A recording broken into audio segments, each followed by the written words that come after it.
بیٹھو. ماشاء اللہ کافی بڑی کلاس ہے آج تو، کہ روز اتنی ہوتی ہیں. ٹھیک، زیادہ ہو گئی ہے، اچھی بات ہے.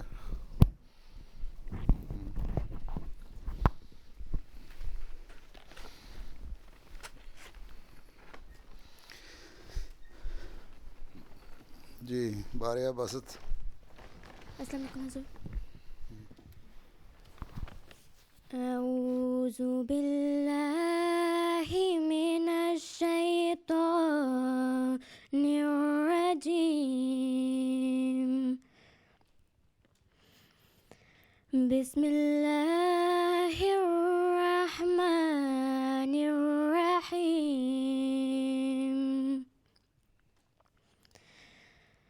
فاستجاب لهم ربهم أني لا أضيع عمل عامل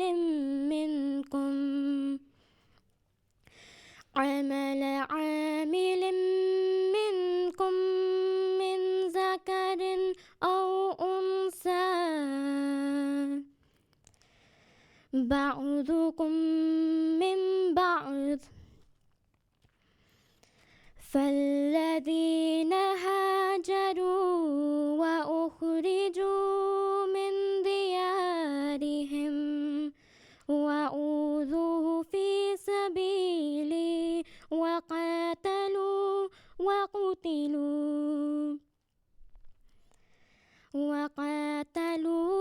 وقتلوا لأكفرن عنهم سيئاتهم ولأدخلنهم جنات تجري من تحتها الأنهار ثوابا من عند الله والله عنده حسن الثواب. اچھا، نائلہ احمد. السلام علیکم حضور. ترجمہ. اللہ کے نام کے ساتھ جو بے انتہا رحم کرنے والا، بن مانگے دینے والا اور بار بار رحم کرنے والا ہے. بس ان کے رب نے ان کی دعا قبول کر لی اور کہا کہ میں تم میں سے کسی عمل کرنے والے کا عمل ہرگز ضائع نہیں کروں گا، خواہ وہ مرد ہو یا عورت. تم میں سے بعض سے نسبت رکھتے ہیں. بس وہ لوگ جنہوں نے ہجرت کی اور اپنے گھروں سے نکالے گئے اور میری راہ میں دکھ دیے گئے اور انہوں نے قتال کیا اور وہ قتل کیے گئے، میں ضرور ان سے ان کی بدیاں دور کر دوں گا اور ضرور انہیں داخل کروں گا ایسی جنتوں میں جن کے دامن میں نہریں بہتی ہیں. یہ اللہ کی جناب سے ثواب کے طور پر ہے اور اللہ ہی کے پاس بہترین ثواب ہے. جزاک اللہ. کون ہے پڑھنے والے؟ اچھا، اردو میں پڑھ رہی تھی یا اردو میں؟ اچھا.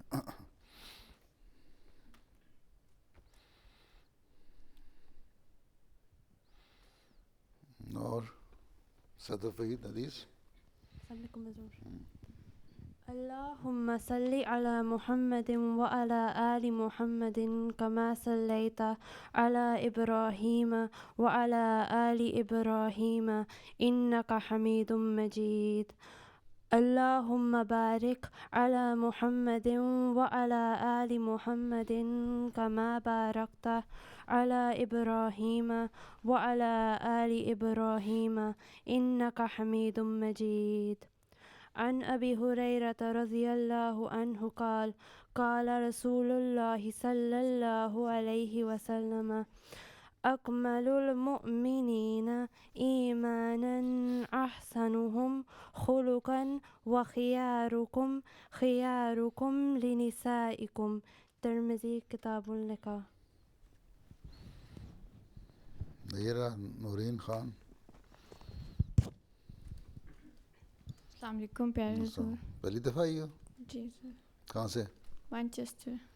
اچھا، کلاس کے لیے ویسے شفٹ ہو گئے ادھر؟ کلاس کے لیے حضور میں شادی ہو کے یہاں پہ آئی ہوں. اچھا اچھا، کلاس کے لیے تو نہیں آئی، شفٹ ہو گئی نا لندن. مطلب یہاں لنڈن کلاس کے لیے آئی ہوں. اچھا پاکستان سے آئی ہو؟ نہیں، قادیان سے. قادیان سے. اچھا. بسم اللہ الرحمن الرحیم. حضرت ابو ہریرہ رضی اللہ تعالیٰ عنہ بیان کرتے ہیں کہ حضرت صلی اللہ علیہ وسلم نے فرمایا، مومنوں میں سے ایمان کے لحاظ سے کامل ترین مومن وہ ہے جس کے اخلاق اچھے ہیں، اور تم میں سے خلق کے لحاظ سے بہترین وہ ہے جو اپنی عورتوں سے بہترین اور مثالی سلوک کرتا ہے.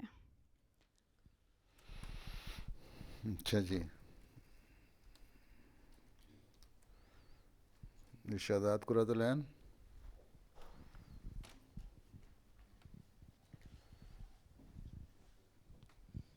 السلام علیکم حضور. السلام. ارشادات حضرت مسیح موعود علیہ الصلوۃ والسلام. حضرت اقدس مسیح موعود علیہ الصلوۃ والسلام فرماتے ہیں، عورتوں کے حقوق کی جیسے حفاظت اسلام نے کی ہے ویسی کسی دوسرے مذہب نے قطعاً نہیں کی.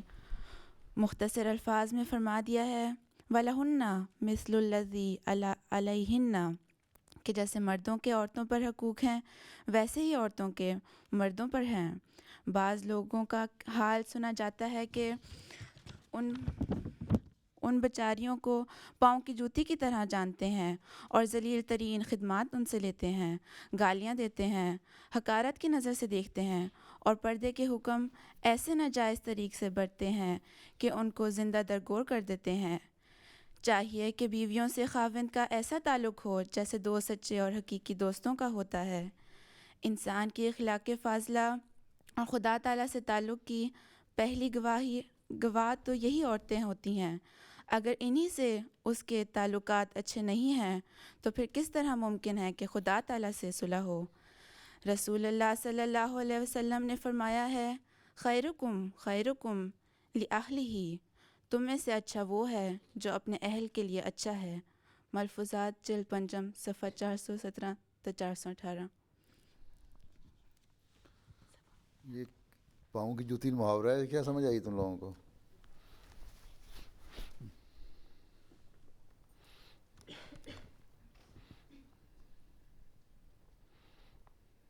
یہاں کی پلی بڑی کون ہے؟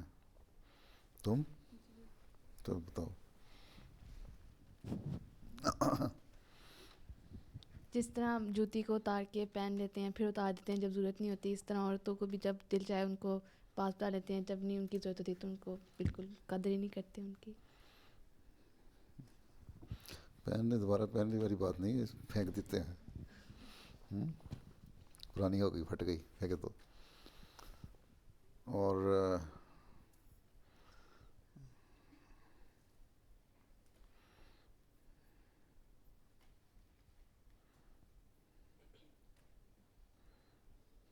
زندہ درگور کرنے کیا ہوتا ہے؟ ایک اور محاورہ. کون ہے یہاں کی پلی بڑی؟ تم. یہ پیچھے اس کے پیچھے جو ہے گریز پر، ہاں تم جس کے ہاتھ میں ہے کہ زندہ ہی ان کی خواہشوں کو مار دینا، نہیں مطلب کہ زندہ ہی دفنا دینا. ایسا سلوک کرتے ہیں جس طرح جس طرح کسی کو زندہ دفنا تو ہیں، یعنی بہت برا سلوک کرنا. جی چلو ناظم پڑھو گروپ.